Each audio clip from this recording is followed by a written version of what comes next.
So you've got the purlins that run like that, okay? This piece goes between the purlin and between the plastic like that, okay? That goes on the top, the plate. And then the screw goes all the way through everything. But you need to drill a tiny little starter hole in the plastic, because otherwise it'll break. So this one in the in the middle. Yeah, so we just put a little tiny hole in it. Yeah, okay. Yeah, and you've got plenty of space to play with it. Yeah. Because it's on the beams. But we only put these onto these ones. Yeah. Okay, clear. Okay.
Ginagawa natin sa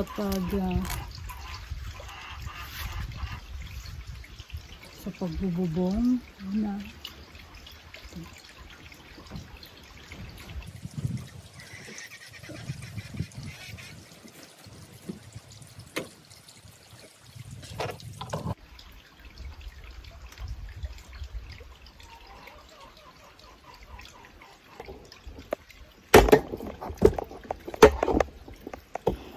hirap. Ang hirap. Ito po ipapako.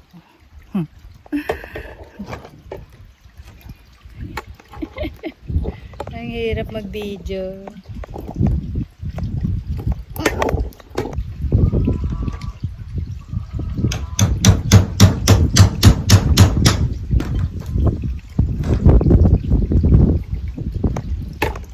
Ayan po. Tasan. Nagutasan.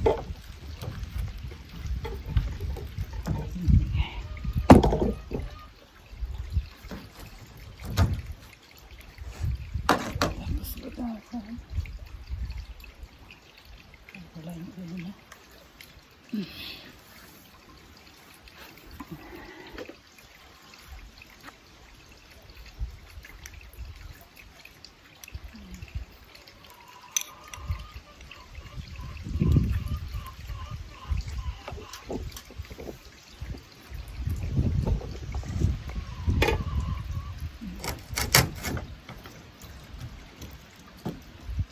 At babaw natin konti.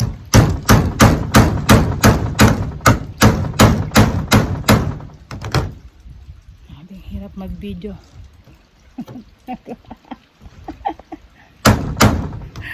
Okay, babaw na po yan. And then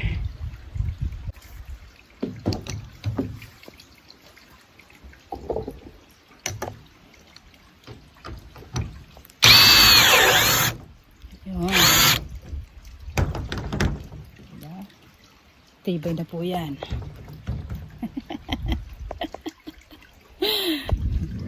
Amigos! Natapos na rin ang aming bubong. Hihihi! Yahoo!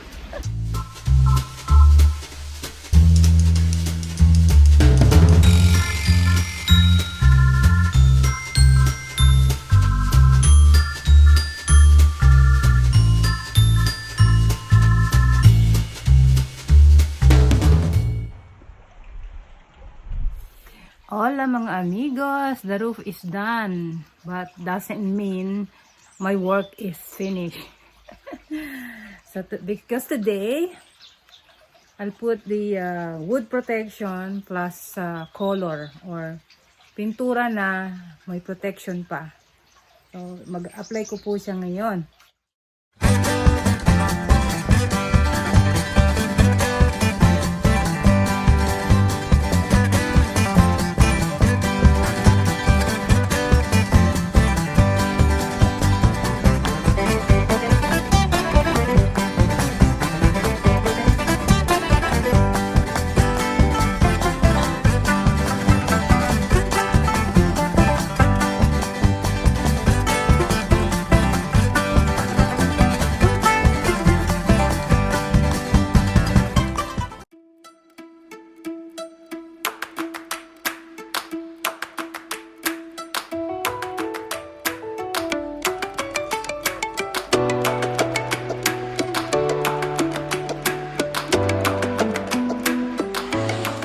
Wala mga amigos, painting is done. Actually, it's like a varnish, protector and varnish. And next is tidying up, and I think tomorrow I'll start the decoration. Amigos, sana abangan nyo po ang final touch ng aming veranda. And thank you for watching. Hasta luego!